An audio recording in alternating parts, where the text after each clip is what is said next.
guys, welcome back to my channel. It's been a minute since I've uploaded a video. This is a little late on my wrap up, but better late than never. So let's get right into the books that I read in the month of November. The first book I read in the month of November was I Hate Everyone But You by Gaby, Dunn, and Allison, Rascón. I had originally purchased this book for my best friend Jenny. She was moving away from Indiana to Louisiana, and I saw that it had really good reviews and a really strong friendship theme. She ended up loving the book, so I decided to go ahead and purchase my own copy, and I absolutely freaking loved it. I gave it a 5 stars. I 100% recommend everyone to read it. It follows two best friends, Jen and Ava, as they navigate through their first year of college and also being away from each other for the very first time. Jen decides to go to college on the East Coast while Ava stays on the West Coast. I thought it was a really interesting book because, like I said, it had a really good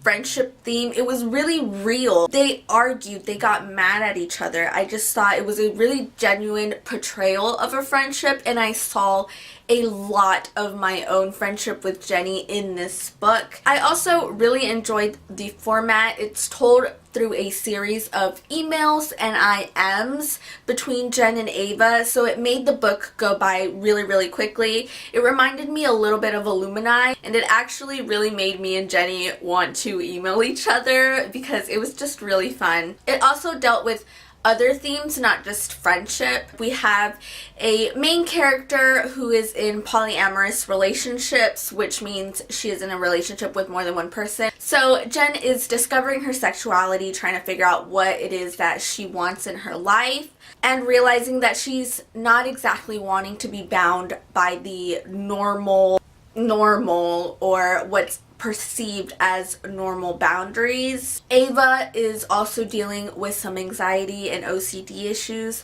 I believe, so there is a little bit of mental illness in this book as well. There's one thing that I wouldn't enjoy, and both me and Jenny agreed, was that the ending was slightly rushed, but it makes sense. Towards the end of the book, it is Ava and Jen being reunited, so you don't get to read those emails. You don't get to read those IMs because they're face to face. So we were a little confused towards the end what was going on, what had happened, and it felt just really rushed. So that would be my only complaint, but I was willing to overlook it because I loved everything else about this book. Genuine friendship, the open talks about sexuality and the different kind of relationships that a person could have, as well as mental illness and how these two girls deal with it. Highly recommend this book.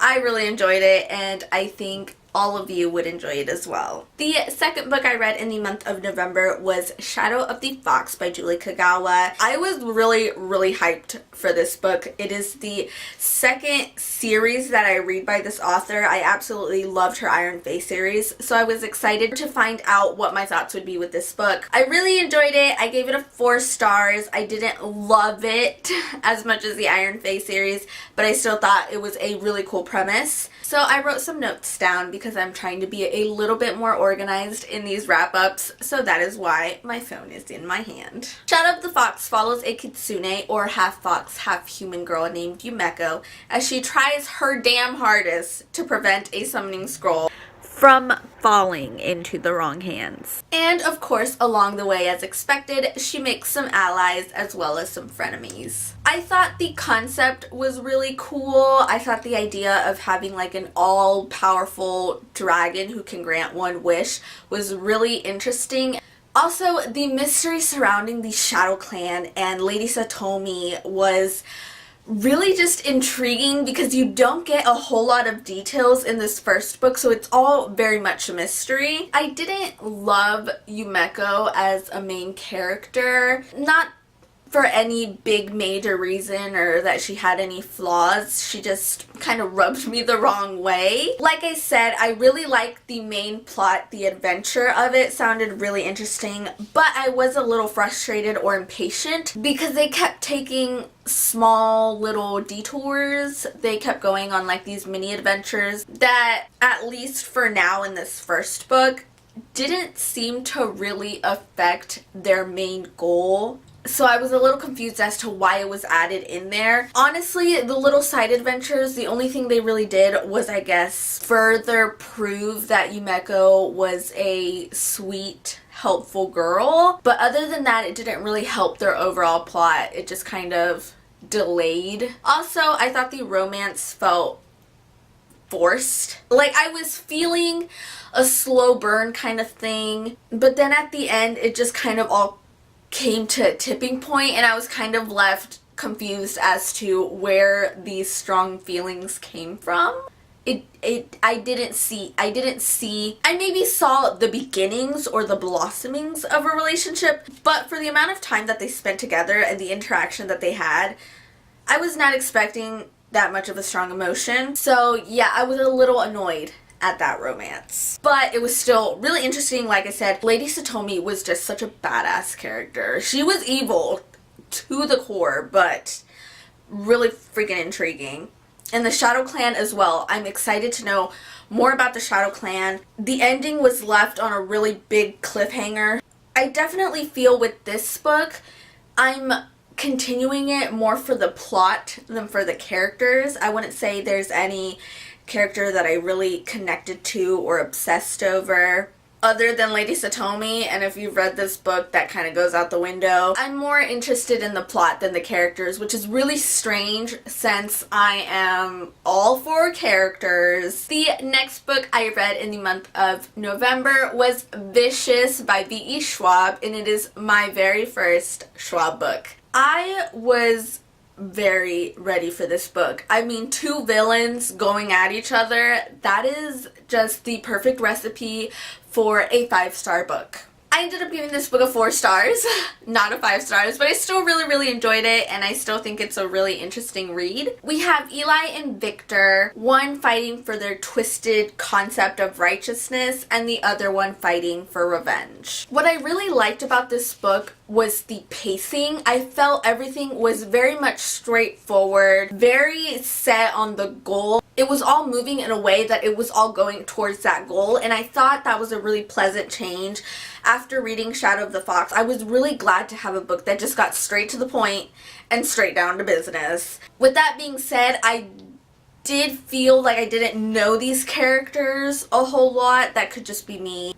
But I still really enjoyed it. The ending was by far my most favorite part. Everything really picked up at the end. I wouldn't say things moved slowly at the beginning of the book or the first 2/3 of the book. It was just a lot of getting ready for this encounter, you know, building up that angst. I still really enjoyed that building up of the angst, but the ending was just the most climactic point, which, duh, it's towards the end of the book. But my emotions were just everywhere. I thought I was falling apart, and I could not believe what was happening, and they were there, and then they weren't there, and they're back, and it was an emotional mess. I really need to get my hands on the second book, but it's expensive, and your girl is trying to save up for a dog. So who knows when I'll read the second book, but I do plan on continuing the series. So the last book that I read in the month of November was Damsel by Alana Arnold, and I'm blaming my reading slump on this book because I don't even know what to say about this book. I gave it a 3 stars. It's a solid 3 stars. A wavering 3 stars. I did an unboxing for my bookie box. I think this was my October bookie box book of the month. But if you don't want to watch that video and you just want to know what this is about, I'm about to tell you. So in this kingdom, after a king dies, their son must venture out into the Greylands, slay a dragon, and save a damsel. That damsel then becomes their bride. That's the tradition. That's how things have rolled for many years, and that's how Emery, the current prince, is going to do things. Right then and there, that should have been a red flag. Because when you think about it, so just because this prince saves the damsel, she has to marry him? Is there consent? What if she doesn't want to marry him?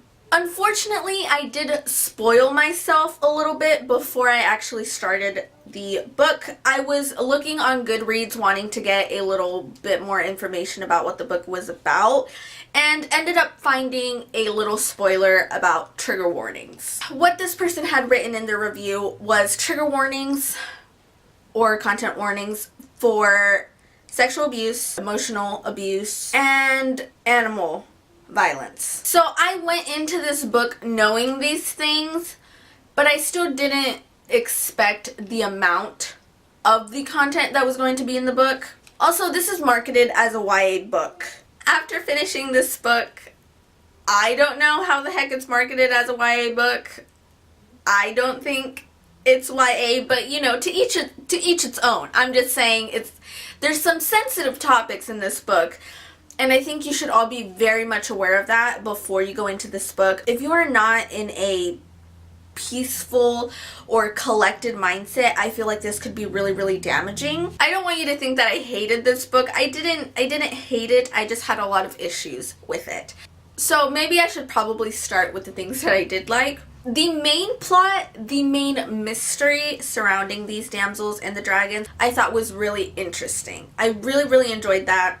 Also, her writing is beautiful. I mean, I loved her writing. I definitely noticed that right away when I started reading. I loved her writing. But if I ever hear a male's manhood described as a yard ever again, I'm going to scream. Yard. You might have heard length. No. This girl wrote yard to describe a male's manhood. I still thought her writing was really good. Aside from that, I thought the writing was really good. I thought it was a really smart twist on the classic fairy tale template that we all know. I thought that was really well done, and I thought it was a really original idea. So, like I stated before, there is mental abuse, there is some physical abuse, there is 100% a sexual abuse scene in this book. There's also talk of self-harm in what I would believe is a very graphic way, which is why I say if you're not in a collected, peaceful mindset, I think this could be really damaging. There is also very graphic animal violence, animal abuse scenes in this book. As well, depending on how you take it, there could also possibly be bestiality. Just depends on your outlook on it. Amma, our current damsel who has just been rescued, spends the majority of this book a victim to some horrible things that she should not have had to experience. It's definitely a vicious cycle, and although I will admit I think it is a very accurate portrayal of the abuse cycle, I still thought it was a little too much at times, and there were moments where I thought I couldn't finish this book because they were so uncomfortable to read through. At the end, we do get a little glimpse of hope, but for the most part, up until literally the very end, the last maybe 2 to 3 pages, it is very dark. The big twist at the end, I did figure out actually really early on in the book, probably the first third of the book. As soon as they started describing it, I was like, that's it. That's what it is. I just had a couple of questions as to how that twist came to be. And although some of the questions were answered, I still was left with more, and they weren't answered, and I'm pretty sure this isn't a series, it's a standalone.